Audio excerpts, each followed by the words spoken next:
What if I told you that Iran, yes, the modern-day nation of Iran, plays a significant role in the Bible's grand narrative of prophecy and world events? The modern nation of Iran plays a significant role in the Bible's grand narrative of prophecy and world events. When people think of the Bible, they often focus on Israel, Egypt, and Babylon. But what if I told you that Iran, also known as Persia in biblical times, was not just another empire but a nation specifically named in prophecy to shape the destiny of God's chosen people? Iran's biblical origin story is more. It's pretty fascinating stuff. From the lineage of Noah to the reign of Cyrus the Great, the history of the Iranians is interwoven with some of the most pivotal moments in biblical history. But the truly shocking revelation is that God used Persia, a nation of pagan kings, to deliver Israel, rebuild the temple, and fulfill prophecies that were spoken centuries before they came to pass. In this video, we're going to look at how the Bible reveals the origin of the Iranian people, how they rose to power, and their central role in shaping both the Old Testament and prophetic visions of the future.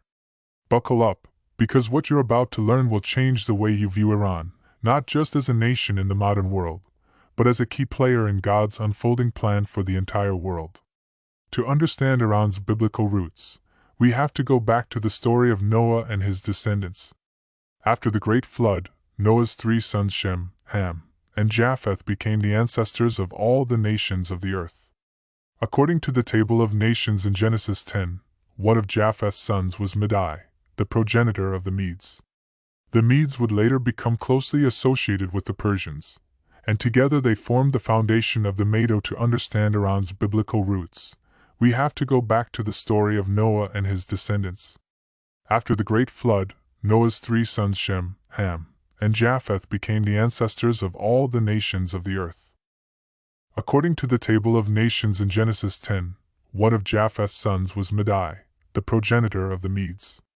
The Medes would later become closely associated with the Persians, and together they formed the foundation of the Mado. The Persian Empire was one of the most powerful empires in world history. The Medes, descendants of Madai, settled in the region that would become modern-day Iran. The Persians, who emerged from the same geographical area, would later rise to prominence. Both groups shared a common Iranian ancestry. The Bible says that the ancestors of the Iranians came from Japheth through Meda, which puts the Iranian people in the biblical narrative from the very beginning of post-flood history. This connection links the Iranian people to one of the oldest genealogies in the Bible, and sets the stage for their significant role in the history of God's people. A few centuries later, Persia rose to prominence. This kingdom played a pivotal role in the biblical narrative. The Medes and Persians joined forces under the leadership of Cyrus the Great, who founded the Achaemenid Empire.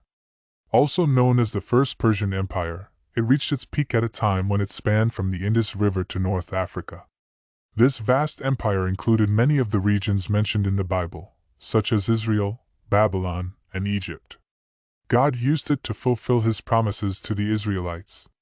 The Babylonian Empire, led by King Nebuchadnezzar, had conquered Jerusalem in 586 BC, destroyed the temple, and taken the people of Judah into exile. The Israelites remained in Babylonian captivity for 70 years. As prophesied by then came Cyrus the Great, a Persian king who conquered Babylon in 539 BC. With him came a new era. The book of Ezra opens with a decree from Cyrus allowing the Israelites to return to their land and rebuild the temple in Jerusalem.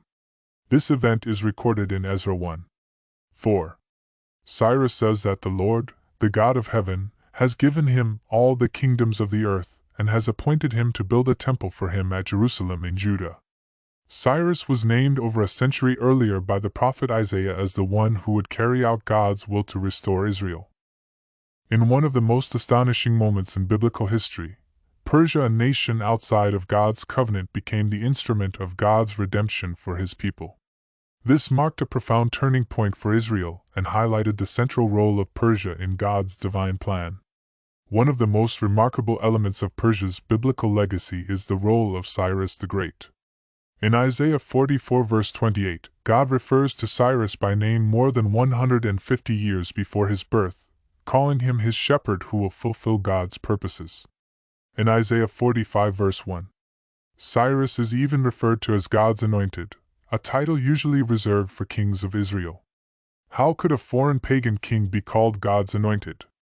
The answer lies in God's sovereignty and his ability to use anyone, even those outside of his covenant people, to accomplish his will. Cyrus's decree to allow the Jews to return and rebuild the temple was not just a political move, it was a prophetic fulfillment. The prophet Jeremiah had foretold that the Babylonian captivity would last 70 years. Jeremiah 25 verse 11-12. Jeremiah 29 verse 10. Cyrus's rise to power marked the end of that period. The rebuilding of the temple in Jerusalem under the leadership of Zerubbabel with the blessing of Cyrus was a key step in the restoration of Israel. God had used Persia not only to defeat Babylon, the nation that had oppressed Israel, but also to facilitate Israel's rebirth as a nation. This was a reminder to Israel and to the world. God's plan is bigger than any one empire. He can use anyone to achieve his goals. Persia's role in the Bible doesn't end with Cyrus and the rebuilding of the temple. The book of Esther shows how Persia was used by God to protect his people during the reign of King Xerxes I, also known as Ahasuerus in the Bible. Haman, an official in the Persian court, came up with a plan to exterminate the Jews living in the empire. Haman hated the Jews and manipulated the king into issuing a decree that would allow for their annihilation. However, God was on the Jews' side. A young Jewish woman named Esther had become the queen of Persia. Encouraged by her uncle Mordecai, Esther took a bold and dangerous step. Step by step, she went to the king and revealed her Jewish identity, pleading for the survival of her people. In Esther 4 verse 14, Mordecai said something famous. "Who knows but that you have come to your royal position for such a time as this?" Esther's intervention resulted in a dramatic reversal. King Xerxes, upon learning of Haman's treachery, ordered his execution, and a new decree was the king issued a decree allowing the Jews to defend themselves against their enemies. This story is recorded in the Book of Esther and celebrated annually during the Jewish festival of Purim. It's a reminder of how God used Persia and particularly Queen Esther to preserve the Jewish people. The story of Esther is one of divine providence and protection. Once again, Persia, though a foreign empire, became an instrument. God's people were protected through this. God's hand was evident throughout the story. The Jews were saved from annihilation by the Persian Empire. This shows how Persia, though not part of the covenant people of Israel, played a crucial role in God's plan. Persia wasn't just a passive observer. It was active.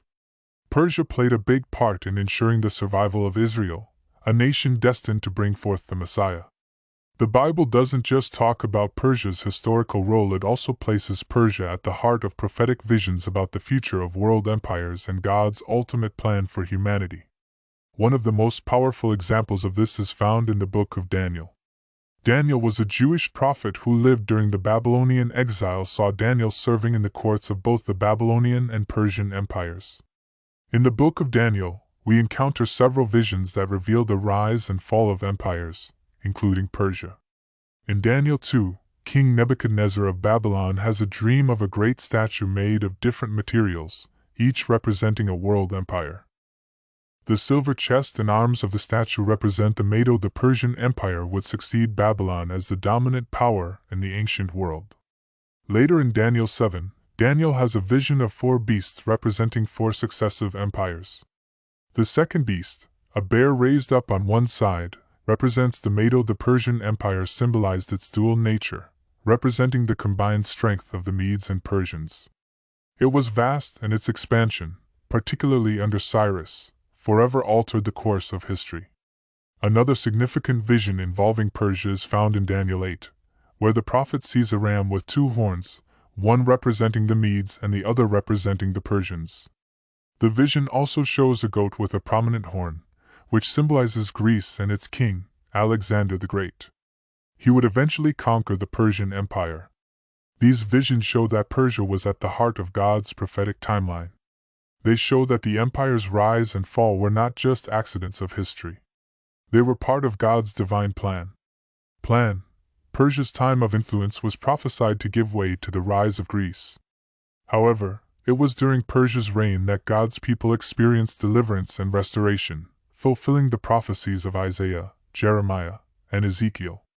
Though the Persian Empire fell to Alexander the Great in the 4th century BC, its influence continued to be felt during the time of the New Testament.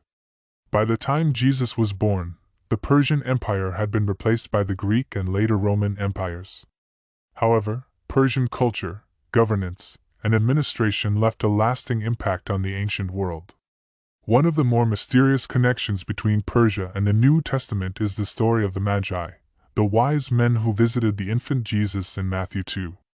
Many scholars think the Magi were probably from Persia and might have been Zoroastrian priests.